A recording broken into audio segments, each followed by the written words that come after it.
I feel so fortunate that I made the leap. And I know it sounds cliche or whatever to like live out of a van down by the river. Quite literally, it changed my life. Met my wife because of it. I have a kid now because of it. There's so many beautiful things that came out of it that I have friends all over the world now.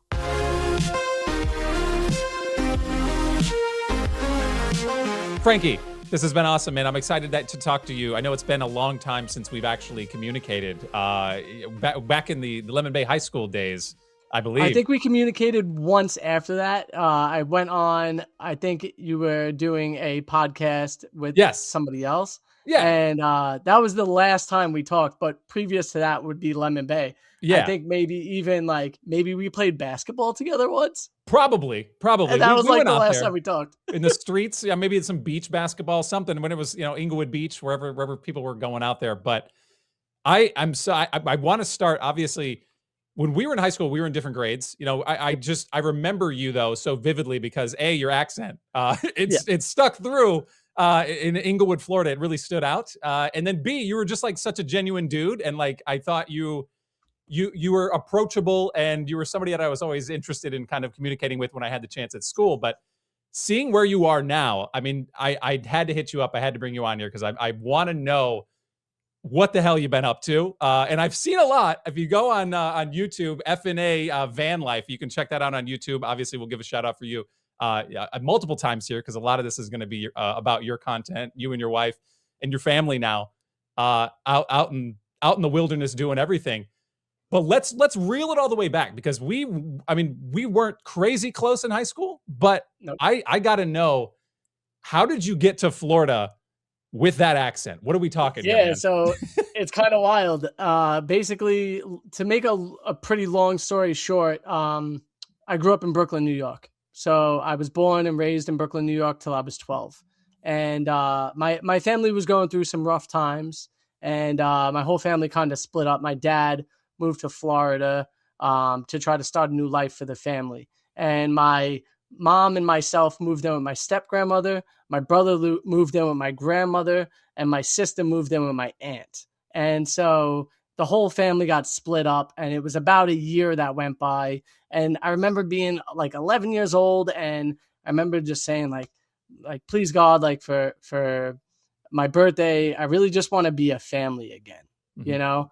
And so my dad came back from Florida. He showed up at about 5 a.m.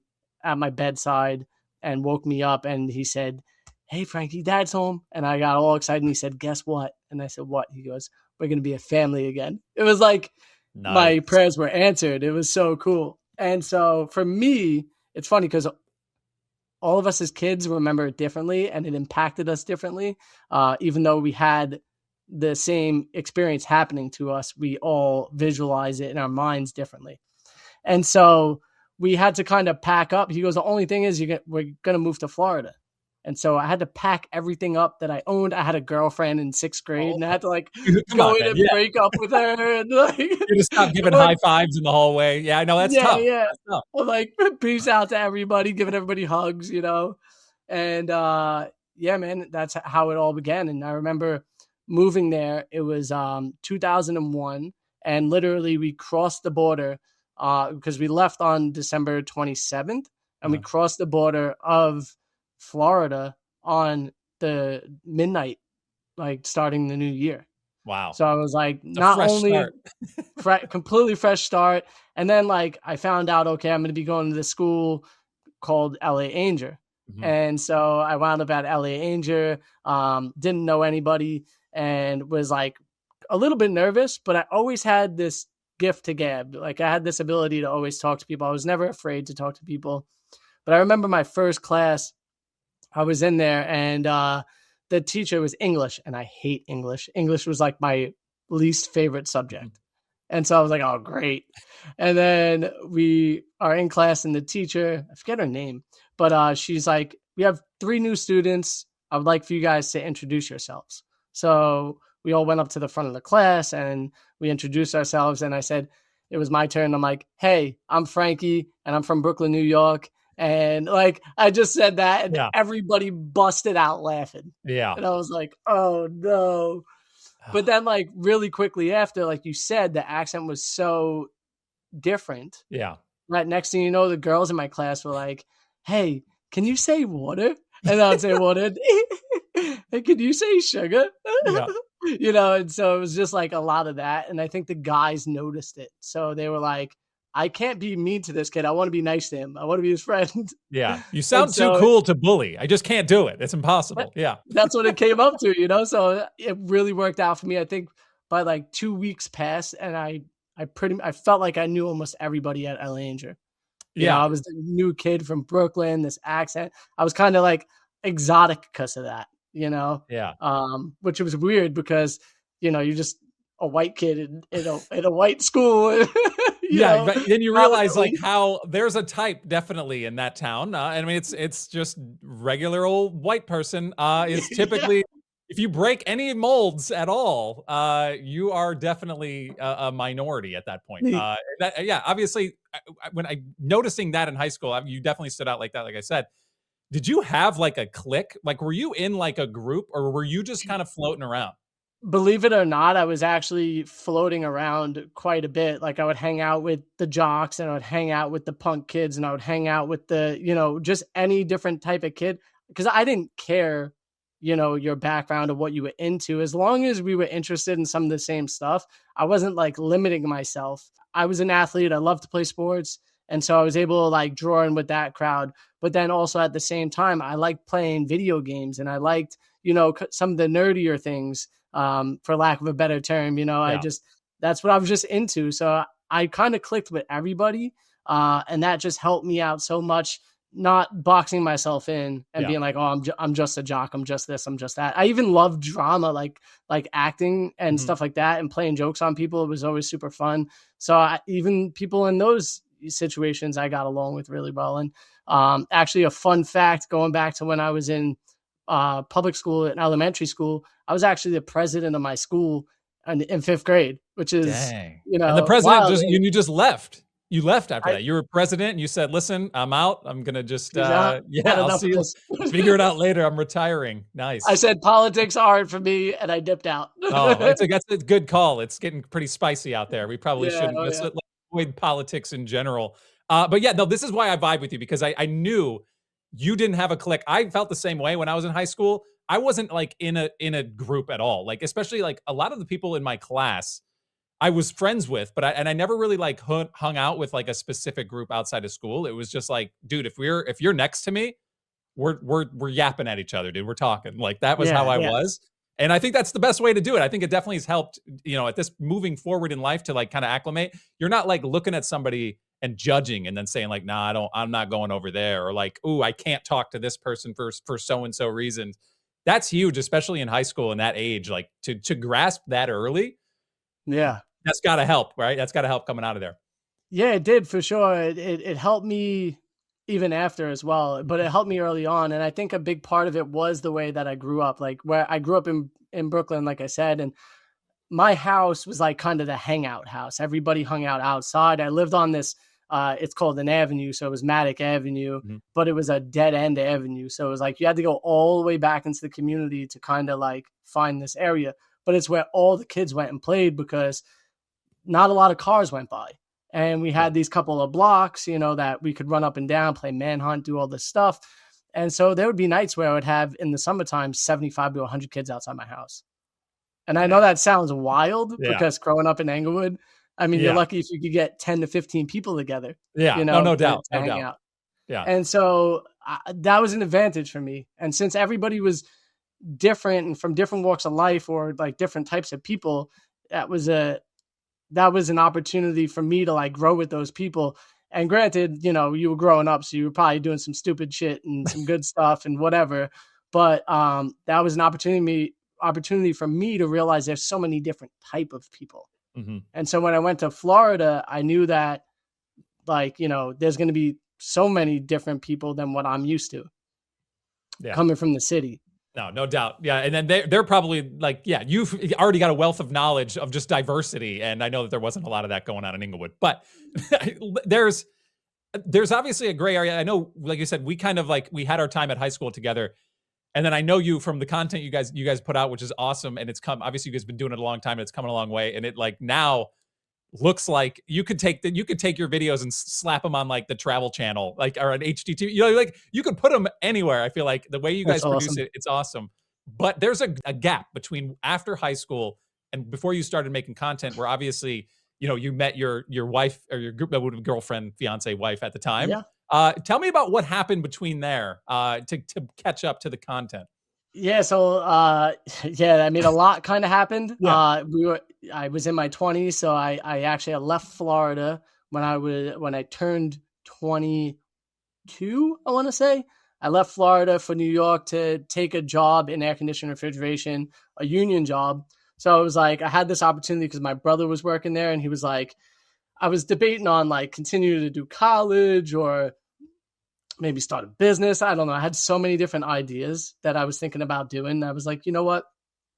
I'm going to take my brother up on this offer and I'm going to go back to New York and I'm going to take the union job, make the money. Like, this is what my dad wanted me to do. And actually, my dad was in the process of like, he was really sick at the time. And so part of me didn't want to leave my dad because he had chronic bronchitis and emphysema. And I knew that the amount of time I had with him was really short. So it took a lot for me to like muster up the courage and say, you know what, I'm going to go do it. So I just did. I said, you know what, I need to make a change for myself where I have good money coming in. I'm watching my brother kind of rake in the dough and I'm like watching him being able to like go wherever he wants to go and do whatever he wants to do. And I was like, that'd be pretty sweet. Not that I was like, I was doing okay, but like I could be doing much better, Yeah, no doubt. So I took that opportunity. I left. My dad told me he was super proud of me before I left. And got there and I got the job with the air conditioning company. And so I did that for literally almost 10 years. I think it was 8 to 9 years.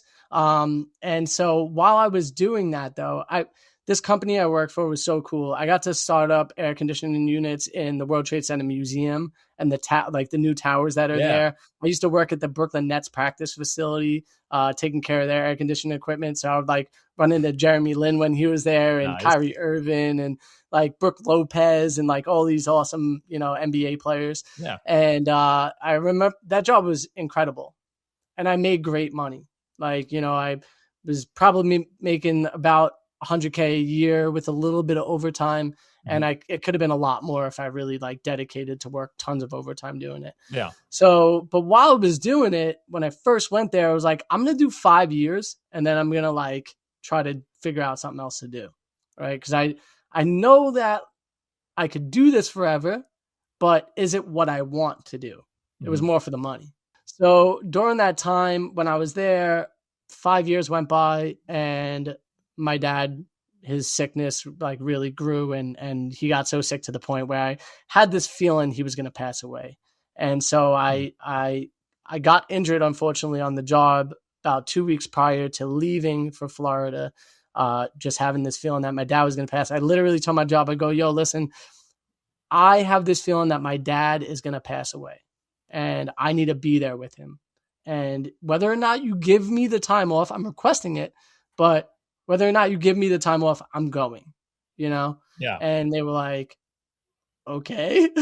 And so I left and I was just like, I hope I have my job when I come back. Yeah. And so 2 weeks went by and I had a really good time with my dad. And I was so grateful I left and went and hung out with him because he was really coherent at the time. And then all of a sudden he just took a downfall for the worse and he had to go to the hospital. And so my brother worked for the same company and I wound up telling my brother like, yo, you got to come now because like, otherwise you're not going to get any time with dad. And so he came, my sister was there, his sisters came, his mother came, and I watched my dad take his last breath, as tough as it is.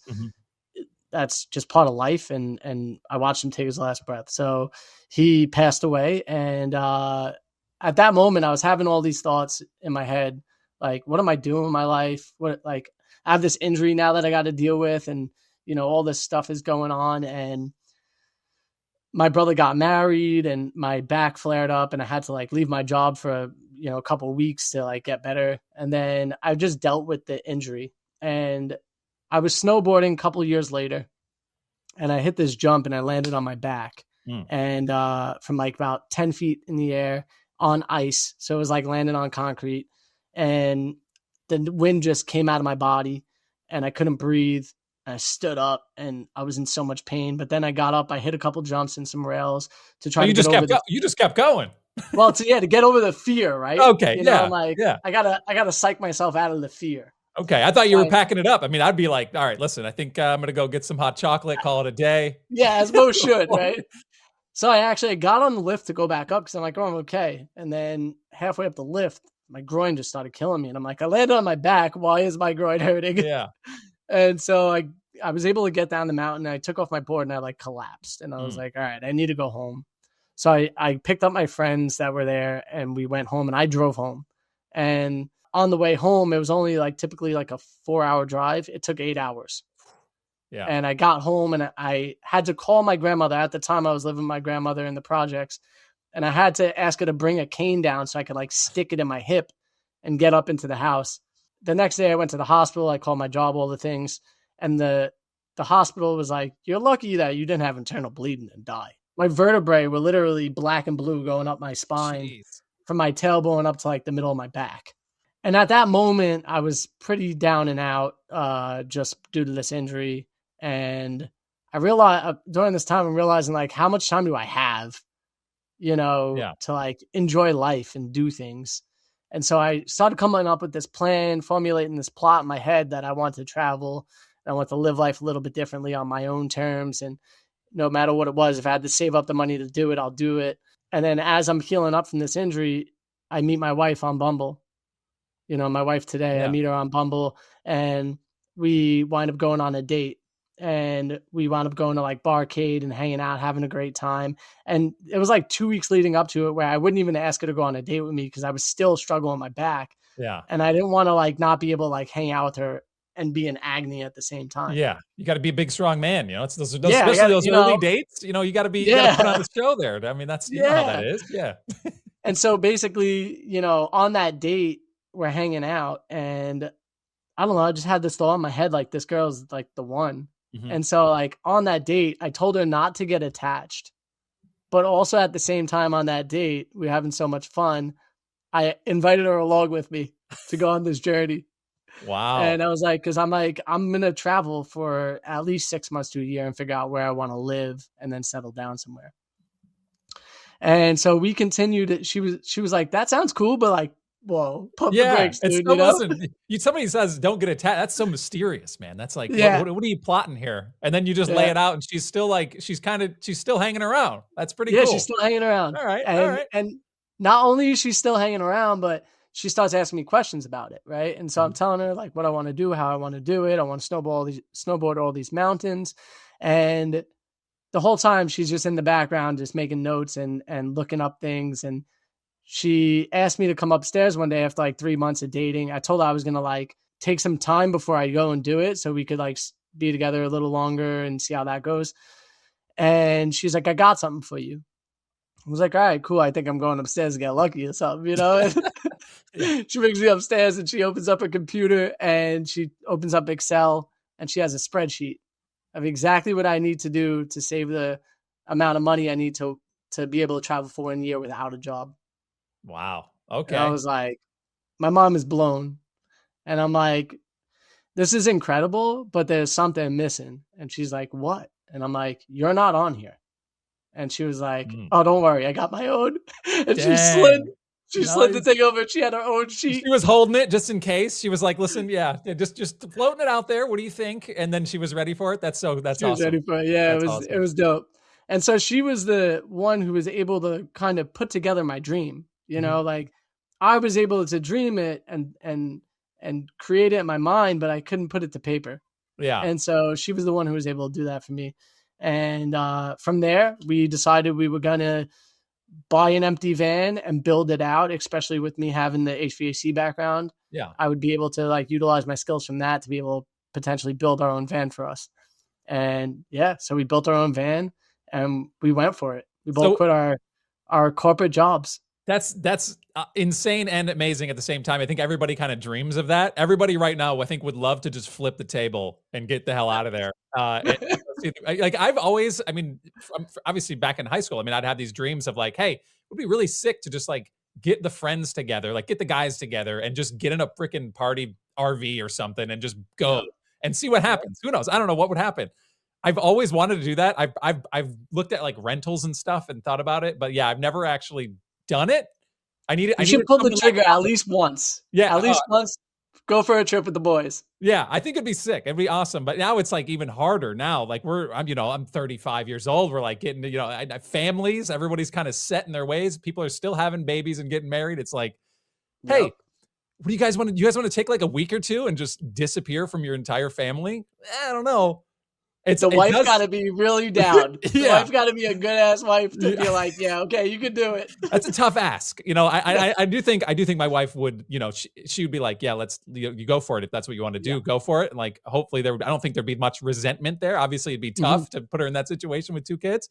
But no, I mean, I feel like if I would rather at this point in life get to kind of where you were or are, maybe not are now. Obviously you're on another level right now, but to get like a side van and just slowly kind of get to like bring it to like a reasonable level where it can kind of house us for a trip. Yeah. That would probably be the better move. That, or how do you feel about rentals? Like a rental RV and just like getting in it and going.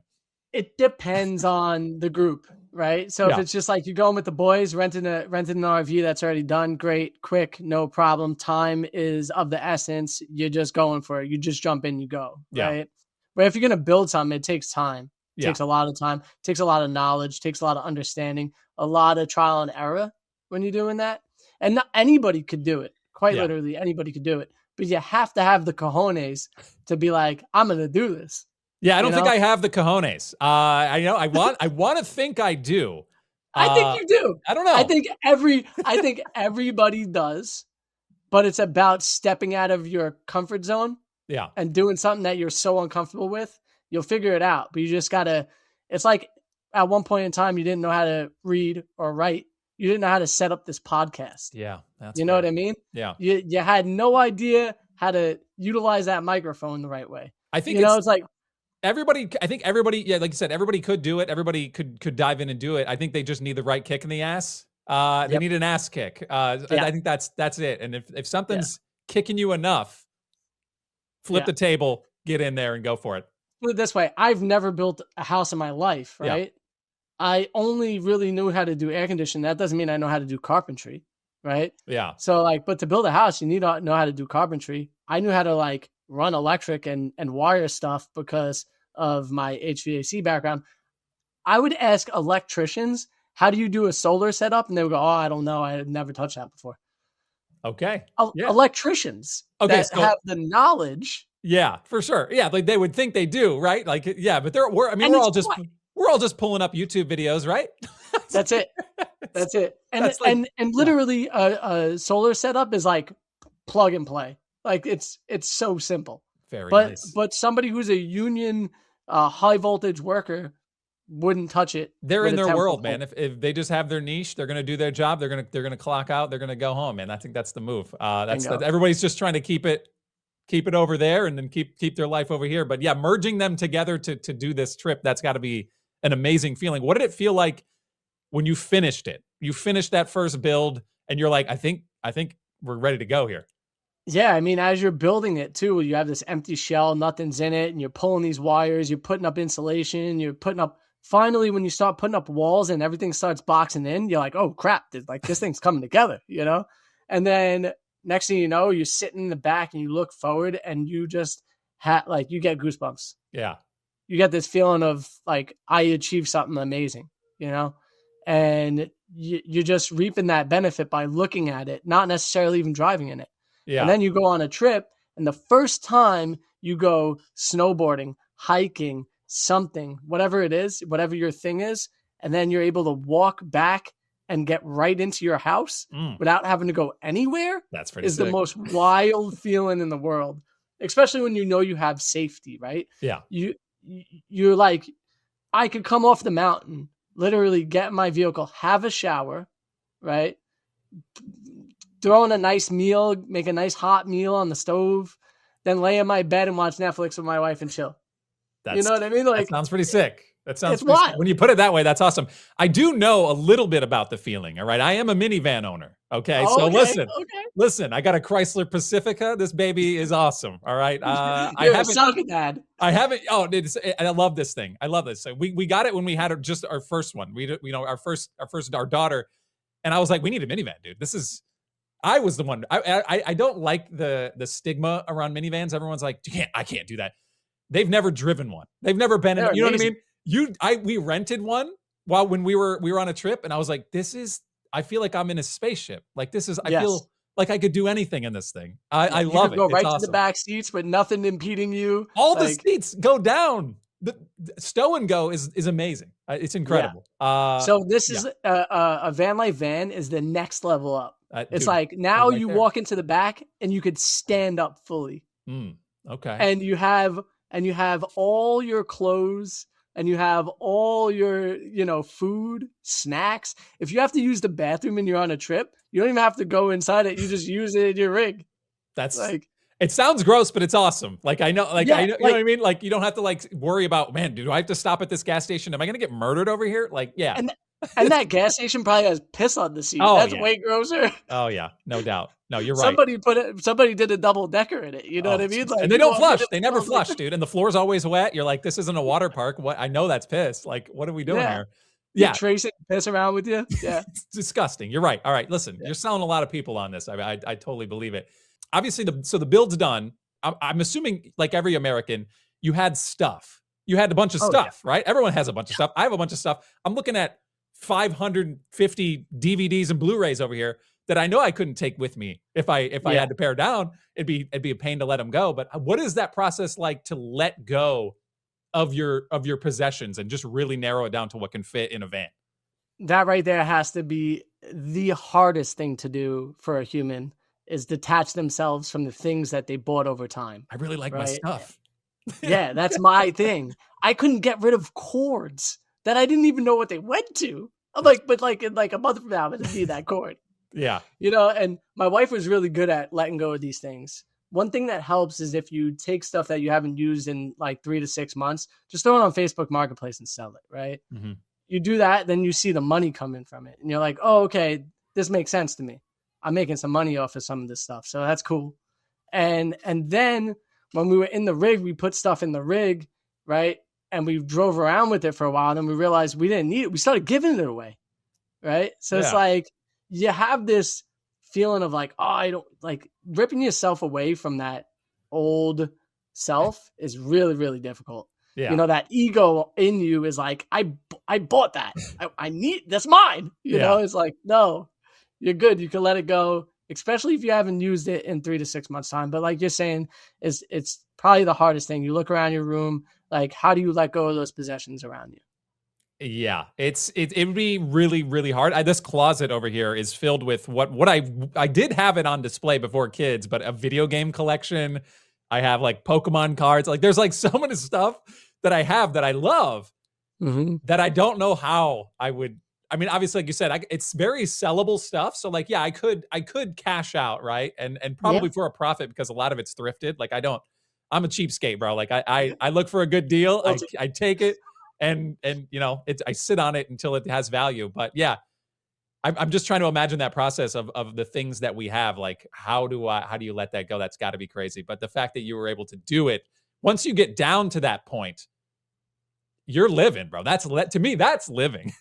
Oh, it really is too. And you don't realize it until you're out there on the road that you didn't need any of these things. And really a lot of it holds you back from the things that you want to do, because you have that house with all this stuff. And at first that house was empty, and then you stuffed every corner of that house with something. Right. Yeah. And so then it's now even just to move out of that house to move to another one is complicated, because now you need to get a big ass truck to be able to do it, rather than I could throw it all in my minivan and run over there and it's done, But the fact of the matter is when we have a big space, we fill it. Even in the van, we filled it to the tippy tops, and we would get rid of stuff, and then new stuff would come in, and we would get rid of, and so there's always a process of things coming in and out always.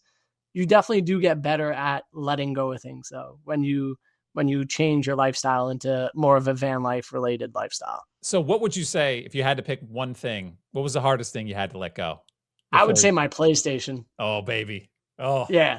My PlayStation was the hardest thing. I used to love playing some Call of Duty and some like NBA 2K, and just like letting that go. That was like the thing. I would get home from work yeah. and I had nothing else going on, and I would just jump on and play a couple games. And it was like it was my escape from reality, you Yeah. know? I hear And that. so that was the thing that was so hard to let go, because it was something that I really did utilize and I really enjoyed. And technically I could have brought it with me, but then I would have to put a TV in the rig and so on and so forth. Yeah, that's tough for sure. I know that, you know, right now I have a PlayStation 5. I was lucky enough to catch it early when it first came out. I don't know why I was so eager to get it. There wasn't a lot of games out when it came out, so like I just had it and it was playing like old games.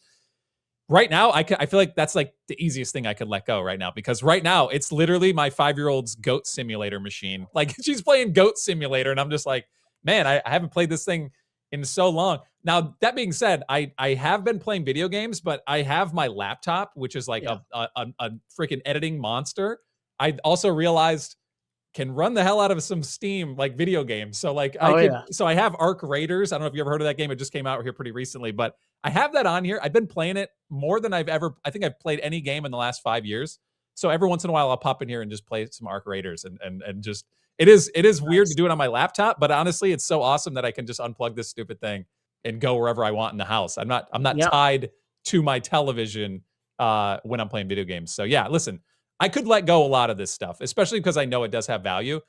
But yeah, that was something I definitely wanted to ask you about, because I know that that's got to be that's like Yeah. it is like the American stereotype that we just like hoard and collect, and there's entire shows based We on it. are the consumers Yes, of the world. And yes, everybody consumes the United States, like in media, but yeah. we are the consumer of the world. We buy everything from everybody. And that's why the US actually holds so much power in trade, is because Mhm. of how much we consume. Yeah. So tell me about again. I keep going back to this first Yep. van, right? I want to know, when you got that finished, what was the first place when you got in there and you hit the road? Where did you go? Did Yeah. you have a So point you knew where you were going? we did, because of the snowboarding aspect of Okay. my life. That's why I wanted to travel. And so my wife, now my girlfriend then, Mhm. encouraged me to snowboard as many mountains as I could in a single season. And so I had an Epic Pass and an Icon Pass, and together they had 83 mountains on them. I thought originally it was only 72, but there was so many other peaks that were on there that we didn't realize they counted as extra mountains. Mhm. So immediately, right when we got in the rig, we headed up to Stowe in Vermont on our first trip, where we were like literally disconnecting ourselves Nice. from our jobs and from our families. And so we went up to Stowe, Vermont, and we rode the mountain up there. And I just remember sleeping in the parking lot there and being like, I guess this adventure is beginning right now, Yeah. you know? And so, yeah, we hit the mountain. And from then on, it was like every day we would snowboard 2 to 3 and sometimes even 4 mountains in a single day on the East Coast, because I wanted to get out west. So Yeah. we spent our first probably month and a half literally camping in the parking lots of ski resorts. Okay. And nobody cared at the time because nobody was doing it. And so I would just pull up. I would say, hey, is it cool if we camp here for the night? I'm going to ride the mountain, then we're going to dip out the next day or later on in the day. And they were like, no problem. And like we would literally pull up. I remember one time we were pulling up to Mount Sunapee in New Hampshire, and I drive up, and it's a snowstorm. As we're driving up, it's like it feels like you were in space, and the Yeah. stars are just kind of going by you. And we pull up, the whole parking lot is completely full of like probably 4 to 5 inches of snow. And I'm like almost doing a donut as I'm driving, just because it's so slippery. And we pull up into like the front parking spot. We don't know where we're parked, but we wake up in the morning to the plow going by, and I like pop my head out. I'm like, hey, do you need me to move so you can plow? He goes, you're good. Come to find out, we're literally parked in VIP in the first parking spot. Okay. And which you have to pay for typically. I Yeah. think it was like $20 to park in the parking spot. They just gated us in, and we were in VIP without paying because we were already parked there. Very And nice. so we woke up to being able to just like walk right onto the mountain, get right up on the lift and ride the mountain. And it was wild. And so, yeah, man, it was every night was just literally another snow resort or a mountain resort that we'd be parked up at, just getting a rip every day, and try a different mountain every single day. It was really cool. That's amazing. Yeah, I think everybody, I think, would love to do that at some point. And obviously, even if you're not like skiing or snowboarding, just to be able to go see a mountain, you know what I mean? Go, just take it all in and just be detached, like you said, detached from life. That was probably one of the hardest adventures we went on, though, because we were trying to do 72 mountains is what we were trying to accomplish. And so every day was a mountain. Every day, like I would get in the car, my wife would have something cooked for me. I would drive the truck to the next spot, jump out, ride a lap, jump back in the car, drive again. Like are you enjoying it at that point, or are you just like checking a box? Yeah, well, on the East Coast, it was definitely checking a box. Okay. And then we got to Montana. Okay. And we stayed there for 3 days, and it dumped snow every single day, and it was so enjoyable because it was just like snowboard, pow, hang out with my wife, do some yoga in the rig, whatever, try to get the body stretched, eat some good food, go hang out in the lounge, whatever it was. It was just so many really cool experiences once we slowed down and we started doing more like, a couple days at a mountain. Yeah. And then that was the year COVID happened. So it shut down all the mountains. Oh boy. Yeah. You think the mountains of all places, you'd be able to chill, right? Like, come on. Crazy. That was my big comment, but it is what it is. That time is, thank God it's passed. And they were uncertain times. Yeah. That was a weird time for everybody for sure. But it was weird. I mean, I get it. I understand why everybody was so, worried and in the situations they were in. Mm-hmm. But, I'm grateful that we're beyond that now. Yeah, for sure. So let's talk about the content, because at what point in this thought process, when you're coming up with the spreadsheets, you're getting rid of all your stuff, and you're making your first van. At what point were you like, yeah, let's roll some footage and let's just start posting stuff?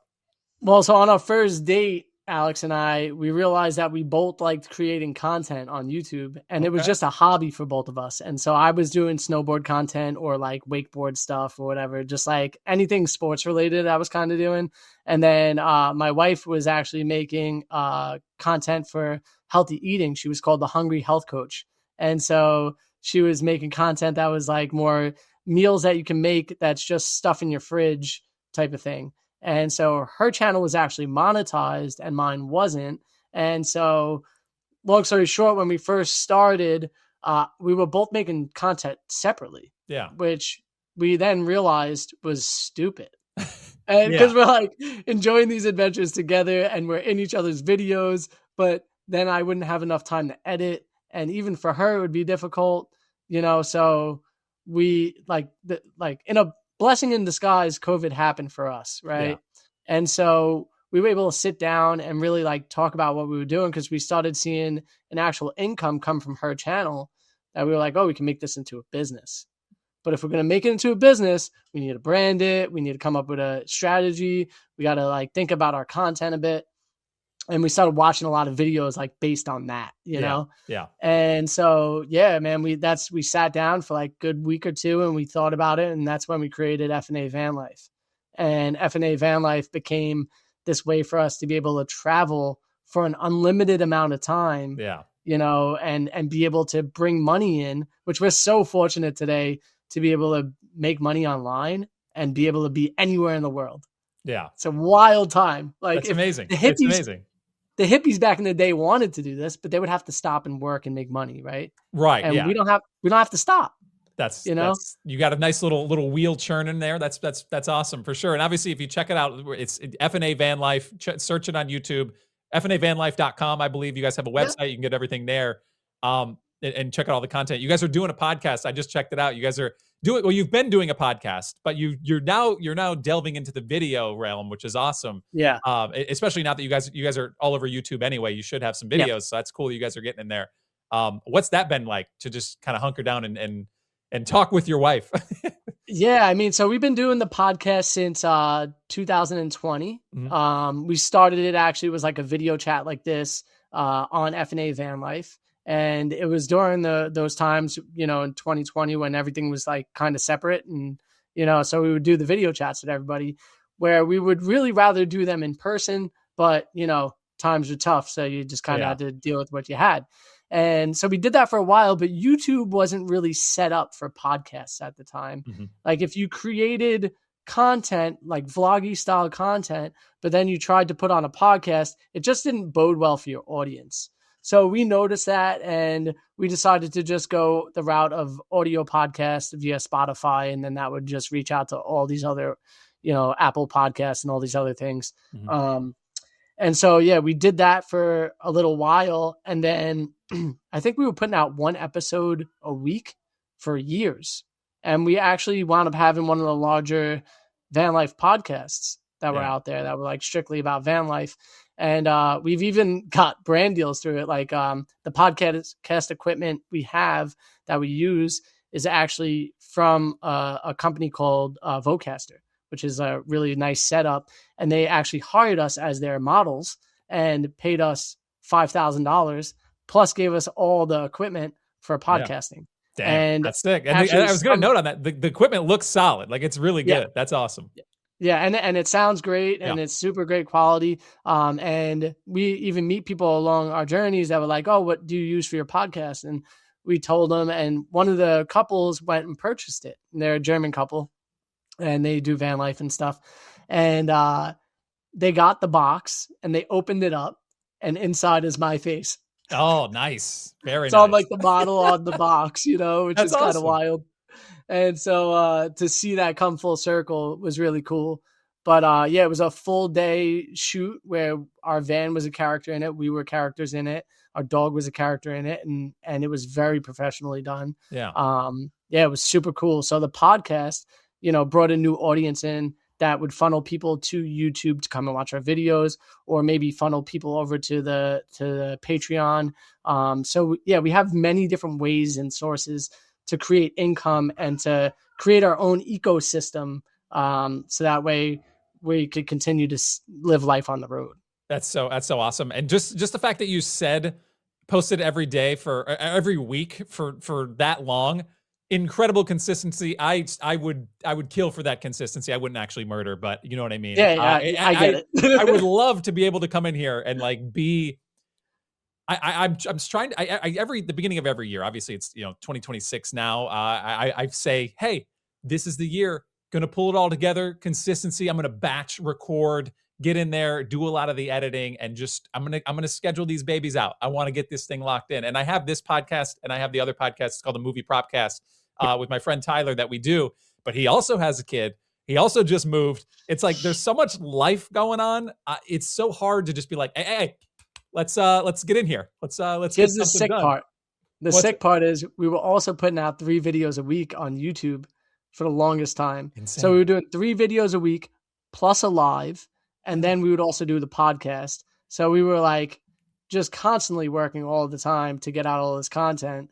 And we had a plan of what those things were, but then we realized we had to taper back on how much content we could create if we wanted to make quality content. Yeah. And so we started making more quality content and doing more like 1 video a week. And luckily we grew so much, so it went to where we could make less videos and make the same amount of money, or about the same amount of money.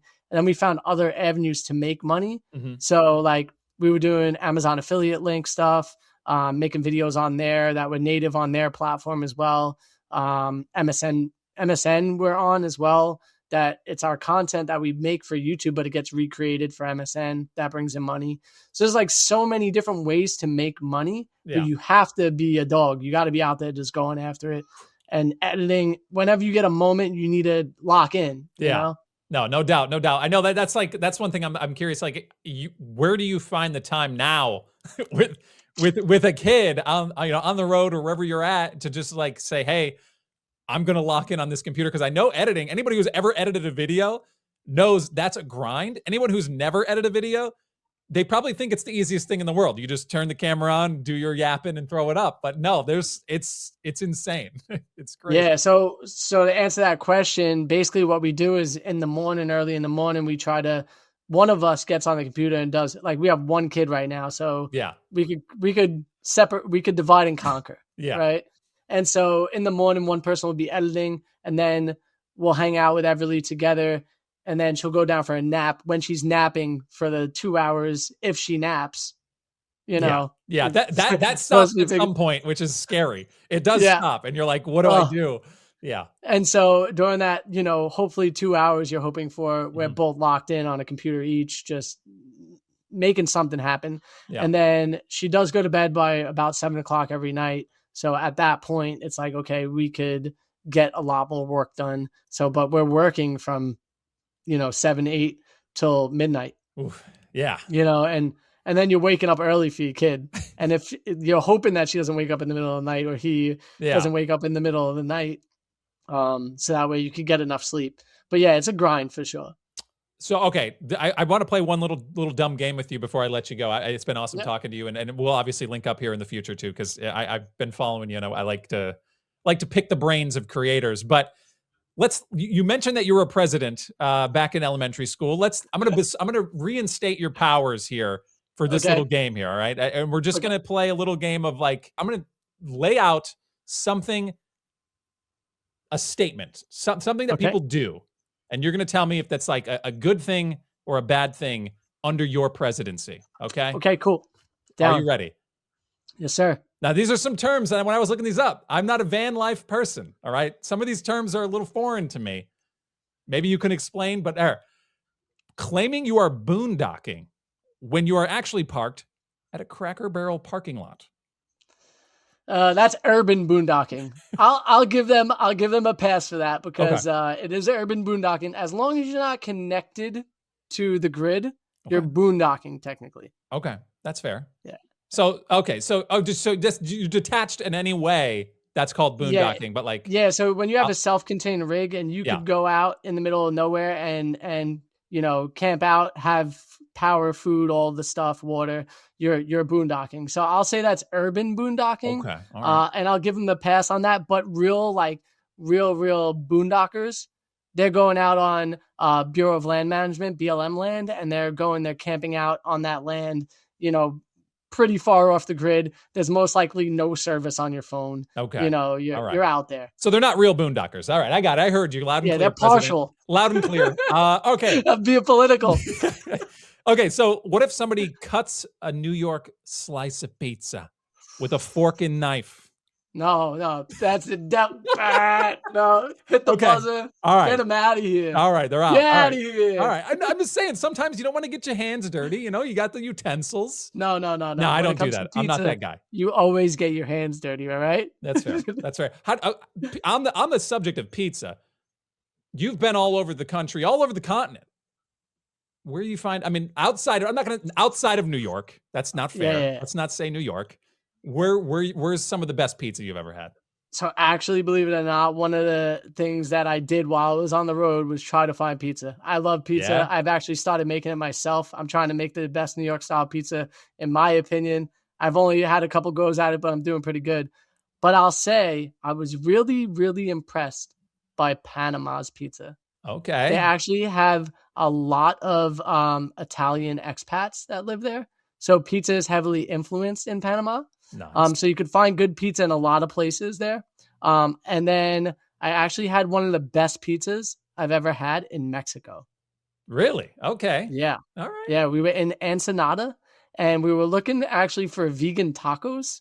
And we wound up at this spot that did not have vegan tacos because the people we were traveling with, they wanted vegan tacos. So we were like, all right. Yeah.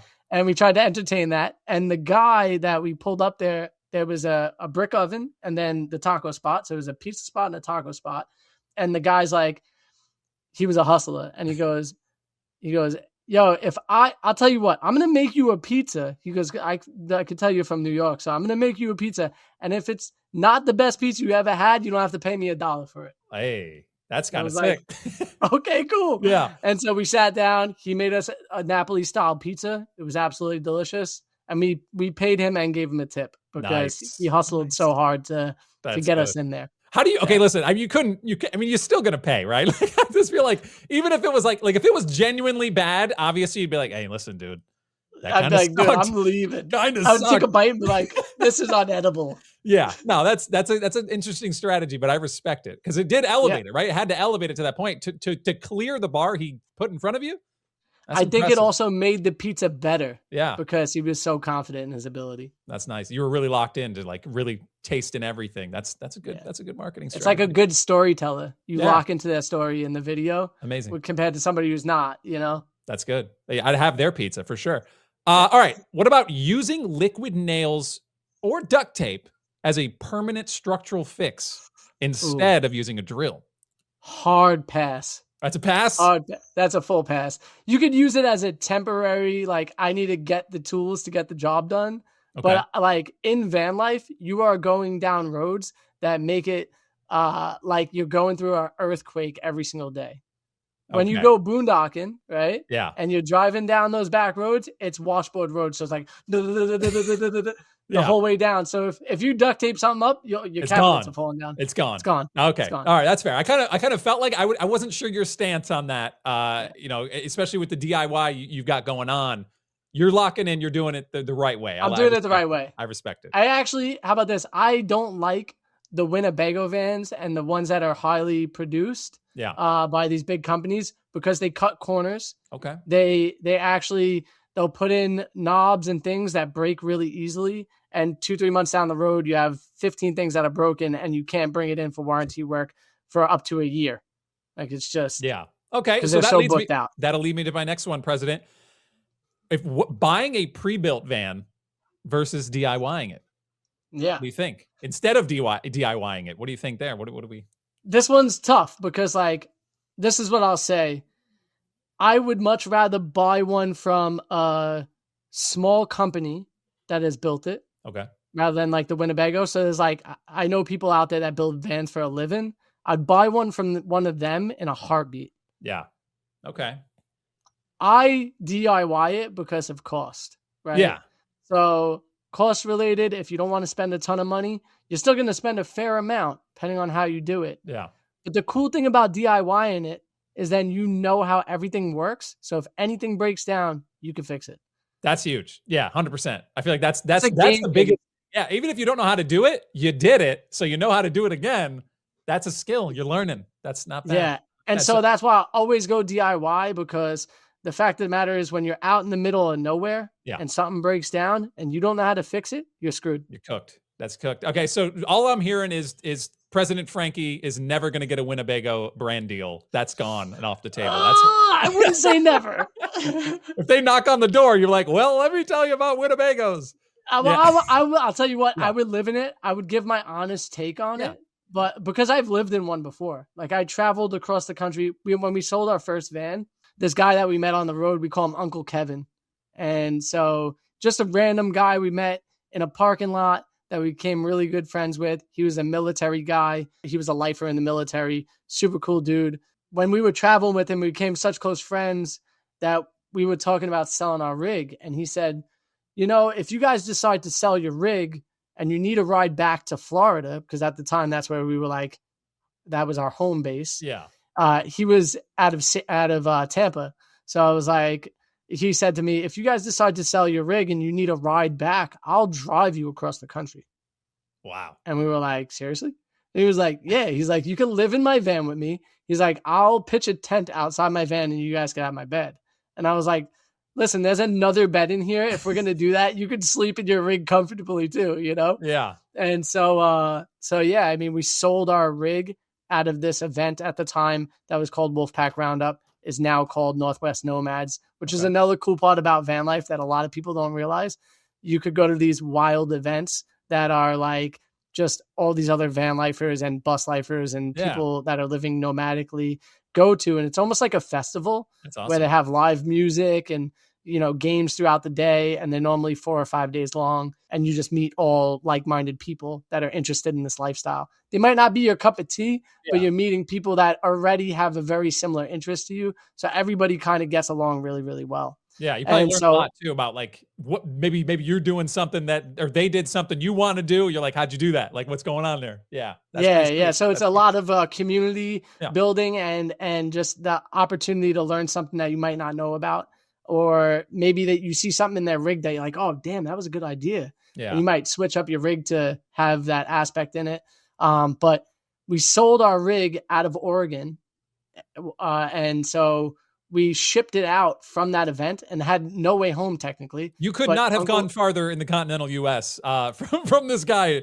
Yeah. Washington, Yeah. you know, That's Alaska, way the hell over there. maybe. But Yeah. the fact that this guy that we only knew for a few months was willing to drive us all the way across the country back That's home awesome. was amazing. So we took him up on his offer. We grabbed the U-Haul. We threw all our stuff in the U-Haul. We shipped the rig away to the person who bought it in Chicago. And we jumped in his rig with him, and we lived with him for 2 weeks in his rig while going across the country. What a legend, dude. That's awesome. Yeah, Yeah. that's pretty sweet. That's sweet. All right, last one.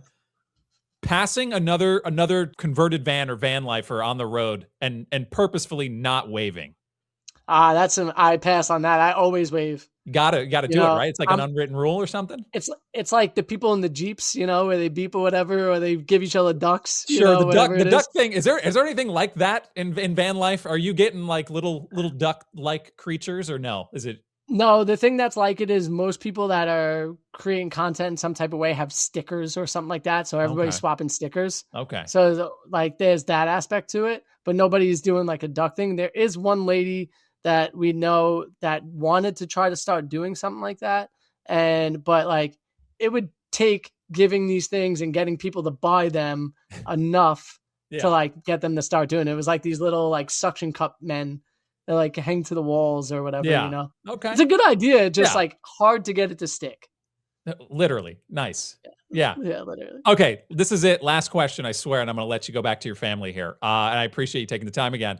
Awesome. If you could go back in time, all right? I'm a big time travel guy, all right? You go back in time, you see high school Frankie, right? High school Frankie's just chilling there, and you can only tell him one thing that he genuinely wouldn't believe that you've done with your life since. What would you tell him? I would probably just say you're living a dream and you're going to travel to so many places that you never thought you would ever go to. Okay. And just leave it at that. Because I'm a man of mystery. I don't love knowing my future. Yeah. And so, yeah, I would just tell myself, like, you're going to live a dope life. I feel so fortunate that I made the leap.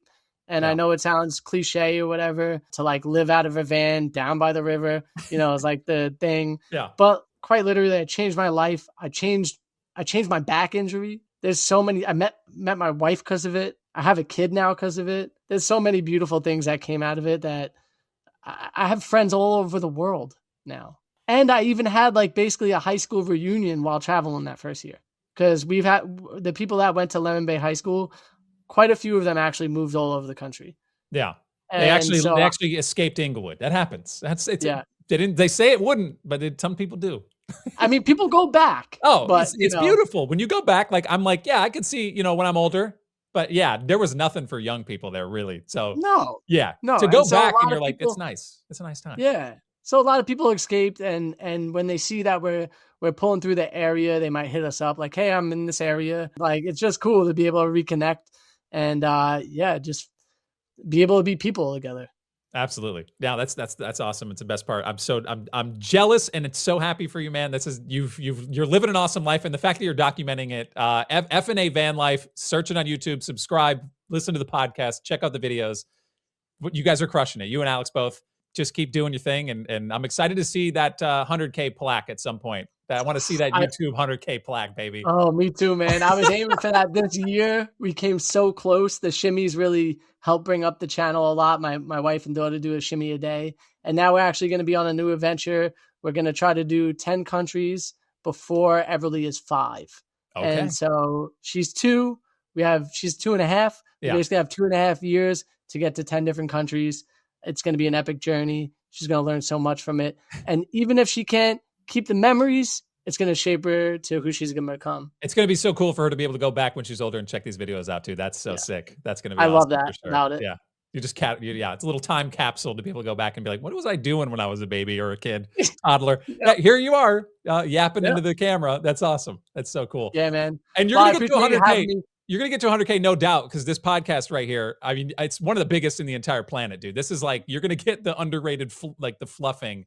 I'd have no doubt. That's what I'm hoping for, man. It's a beautiful thing. And you know what? Yeah. In order for something to become that, you have to believe it. So it's beautiful. Believe it, man. You're an excellent host. I love watching you interview people. It's like quite literally, it's an honor to be on your show. And one day I'm gonna look back at this and be like, look where he's at now. You're an OG, bro. You're an OG. I appreciate it, man. Thank you so much. That means a lot. Of course, my man. All right, catch you later, man.